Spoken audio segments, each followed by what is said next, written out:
Hi ವಿದ್ಯಾರ್ಥಿಗಳೇ, ಎಲ್ಲರೂ ಕೂಡ ನನ್ನ ಚಾನಲ್ಗೆ ಸ್ವಾಗತ ಹೇಳ್ತಾ ನೋಡಿ, ದ್ವಿತೀಯ PUC ಇತಿಹಾಸಕ್ಕೆ ಸಂಬಂಧಪಡುವಂಥ ಮೋಸ್ಟ್ ಇಂಪಾರ್ಟೆಂಟ್ ಈ ಒಂದು ವಿಡಿಯೋದಲ್ಲಿ ನಾನು 5 ಅಂಕದ ಮತ್ತು 10 ಅಂಕದ ಪ್ರಶ್ನೆಗಳನ್ನು ಕೊಡ್ತಾ ಹೋಗ್ತೇನೆ.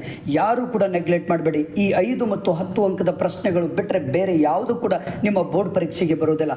ಮಿಸ್ ಮಾಡಿದರೆ ಮಾತ್ರ ನೀವು ಇತಿಹಾಸದಲ್ಲಿ ಔಟ್ ಆಫ್ ಔಟ್ ತೊಗೊಳ್ಳಿಕ್ಕೆ ಆಗೋದಿಲ್ಲ. ಪಾಸ್ ಆಗೋದು ಕೂಡ ಬಹಳ ಕಷ್ಟ ಆಗುತ್ತೆ. ಬನ್ನಿ, ಕೊನೆವರೆಗೂ ನೋಡೋದನ್ನು ಮಾತ್ರ ಮರಲಿಕ್ಕೆ ಹೋಗಬೇಡಿ ಈ ಒಂದು ವಿಡಿಯೋವನ್ನು. ಬನ್ನಿ, ಹಾಗಾದರೆ ಪ್ರತಿಯೊಬ್ಬರು ಕೂಡ ನೀವು ಏರ್ಫೋನ್ ಹಾಕೊಂಡು ಕೇಳ್ರಿ, ಏನು ಬೇಕಾದ್ರೂ ಮಾಡ್ಕೊಳ್ರಿ, ಸ್ಕ್ರೀನ್ ಶಾಟ್ ಹೊಡ್ಕೊಂಡು ಆರಾಮಾಗಿ ನೀವು ಓದ್ಕೊಳ್ಬೋದು. ಬನ್ನಿ, ಹಾಗಾದರೆ ಮೊಟ್ಟ ಮೊದಲು ನಾನು 5 ಅಂಕದ ಪ್ರಶ್ನೆಗಳನ್ನು ನಿಮ್ಮ ಮುಂದೆ ವ್ಯಕ್ತಪಡಿಸ್ತೇನೆ. ಯಾಕಂದರೆ ನಿಮ್ಮ ಇತಿಹಾಸ ಪರೀಕ್ಷೆಗೆ ಮೋಸ್ಟ್ ಇಂಪಾರ್ಟೆಂಟ್ 5 ಅಂಕದ ಪ್ರಶ್ನೆಗಳು ಯಾವುದು ಅಂದರೆ, ಮೊಟ್ಟ ಮೊದಲು ನೋಡಿ, ಈ ಒಂದು ಪ್ರಾಚೀನ ಭಾರತದ ಇತಿಹಾಸದಲ್ಲಿ ಬರುವಂತಹ ಒಂದು ಮೋಸ್ಟ್ ಇಂಪಾರ್ಟೆಂಟ್ ಪ್ರಶ್ನೆ ಯಾವುದು ಅಂದರೆ, ಇಲ್ಲಿ ಮಹಾವೀರರ ಜೀವನ ಮತ್ತು ಬೋಧನೆಯನ್ನು ಕುರಿತು ಚರ್ಚಿಸಿರಿ. ಬಹಳ ಇಂಪಾರ್ಟೆಂಟ್ ಪ್ರಶ್ನೆ ಇದು. ಎರಡನೇ ಪ್ರಶ್ನೆ ಬಂದ್ಬಿಟ್ಟು, ಗಾಂಧಾರ ಕಲಾಶೈಲಿಯ ಪ್ರಮುಖ ಲಕ್ಷಣಗಳನ್ನು ವಿವರಿಸಿರಿ. ಇದು ಒಂದು ಪ್ರಶ್ನೆ. ಪಿಕ್ಸ್ ಬರುವಂಥ ಪ್ರಶ್ನೆಗಳನ್ನು ಈ ಒಂದು ವಿಡಿಯೋದಲ್ಲಿ ಕೊಡ್ತಾ ಇದ್ದೇನೆ. ನೆಗ್ಲೆಕ್ಟ್ ಮಾಡಲಿಕ್ಕೆ ಹೋಗಬೇಡಿ, ಈಗಲೇ ಸಬ್ಸ್ಕ್ರೈಬ್ ಮಾಡಿ. ಓಕೆ, ನೆಕ್ಸ್ಟು ಚೋಳರ ಗ್ರಾಮ ಆಡಳಿತವನ್ನು ವಿವರಿಸಿರಿ. ಈ 3 ಪ್ರಶ್ನೆಗಳು. ಹರ್ಷವರ್ಧನನ ಸಾಧನೆಗಳನ್ನು ವಿವರಿಸಿರಿ. ಹೊಯ್ಸಳ ವಾಸ್ತುಶೈಲಿಯ ಪ್ರಮುಖ ಲಕ್ಷಣಗಳನ್ನು ವಿವರಿಸಿರಿ. ನೆಕ್ಸ್ಟು ಮಧ್ಯಕಾಲೀನ ಭಾರತದ ಇತಿಹಾಸದ 5 ಅಂಕಗಳು ಪ್ರಶ್ನೆಗಳು ಯಾವುದು ಅಂದರೆ, ಇಲ್ಲಿ ಅಲ್ಲಾವುದ್ದೀನ್ ಖಿಲ್ಜಿಯ ದಕ್ಷಿಣ ದಂಡಯಾತ್ರೆಯ ಕುರಿತು ಚರ್ಚೆ ಮಾಡಿರಿ. ಅಲ್ಲಾವುದ್ದೀನ್ ಖಿಲ್ಜಿಯ ಸುಧಾರಣೆಗಳನ್ನು ಸಂಕ್ಷಿಪ್ತವಾಗಿ ವಿವರಿಸಿರಿ.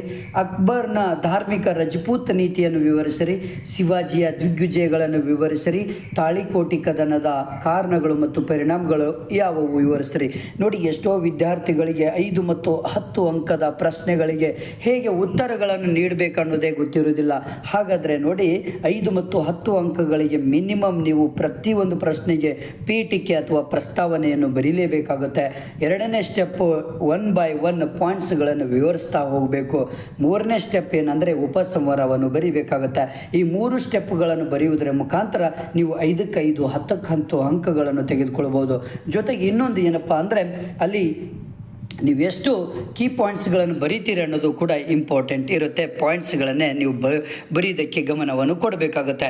ನೆಕ್ಸ್ಟು ಇಲ್ಲಿ ಮೊಹಮ್ಮದ್ ಗವರ್ನನ ಸಾಧನೆಗಳನ್ನು ವಿವರಿಸ್ರಿ. ಮೋಸ್ಟ್ ಇಂಪಾರ್ಟೆಂಟ್ ಪ್ರಶ್ನೆಗಳು.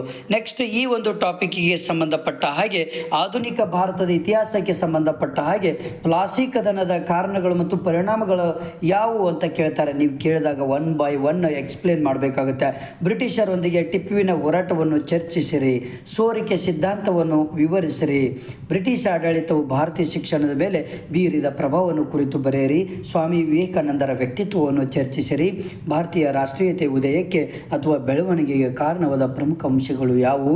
ಕರ್ನಾಟಕದ ಏಕೀಕರಣ ಚಳುವಳಿಯನ್ನು ಸಂಕ್ಷಿಪ್ತವಾಗಿ ಚರ್ಚಿಸಿರಿ. ಇದು ಬಹಳ ಇಂಪಾರ್ಟೆಂಟ್ ಪ್ರಶ್ನೆಗಳು. ಇಷ್ಟು 5 ಅಂಕಗಳ ಪ್ರಶ್ನೆಗಳು, ಮೋಸ್ಟ್ ಇಂಪಾರ್ಟೆಂಟ್ ಪ್ರಶ್ನೆಗಳು. ಈಗ ನೆಕ್ಸ್ಟು 10 ಅಂಕದ ಪ್ರಶ್ನೆಗಳು ಇಂಪಾರ್ಟೆಂಟ್ ಯಾವುದೆಲ್ಲ ಇದ್ದಾವೆ ನೋಡೋಣ. ನೆಕ್ಸ್ಟು 10 ಅಂಕದ ಪ್ರಶ್ನೆಗಳಿದು. ಪ್ರಾಚೀನ ಭಾರತದ ಇತಿಹಾಸಕ್ಕೆ ಸಂಬಂಧಪಟ್ಟ ಹಾಗೆ ಈ ಒಂದು ಟಾಪಿಕ್ಕಿಗೆ ಸಂಬಂಧಿಸಿದ ಹಾಗೆ ಯಾವುದೆಲ್ಲ 10 ಅಂಕದ ಪ್ರಶ್ನೆಗಳು ಬರ್ತವೆ. ಆರ್ಯರ ರಾಜಕೀಯ, ಸಾಮಾಜಿಕ, ಆರ್ಥಿಕ ಮತ್ತು ಧಾರ್ಮಿಕ ಸ್ಥಿತಿಯನ್ನು ಕುರಿತು ಇಲ್ಲಿ ಬರೆಯಿರಿ. ಬುದ್ಧನ ಜೀವನ ಮತ್ತು ಬೋಧನೆಗಳನ್ನು ವಿವರಿಸಿರಿ. ಇದೊಂದು ಪ್ರಶ್ನೆ.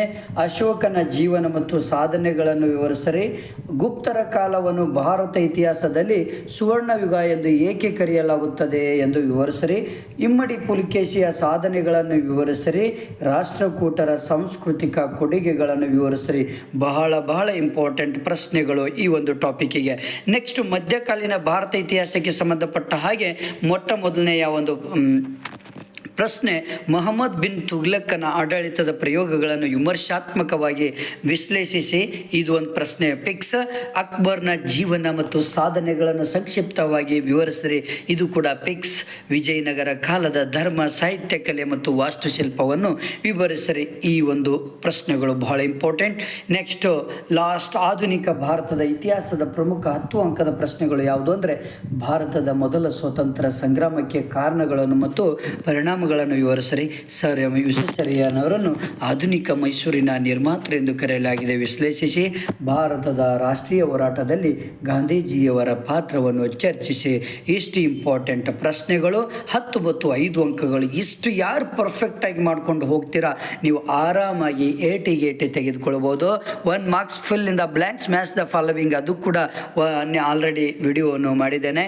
Okay, thank you friends. ನಿಮ್ಮ ಫ್ರೆಂಡ್ಸಿಗೆ ಶೇರ್ ಮಾಡಿ, ಹಾಗೆ ನನ್ನ ಚಾನಲನ್ನು ಸಬ್ಸ್ಕ್ರೈಬ್ ಮಾಡಿ.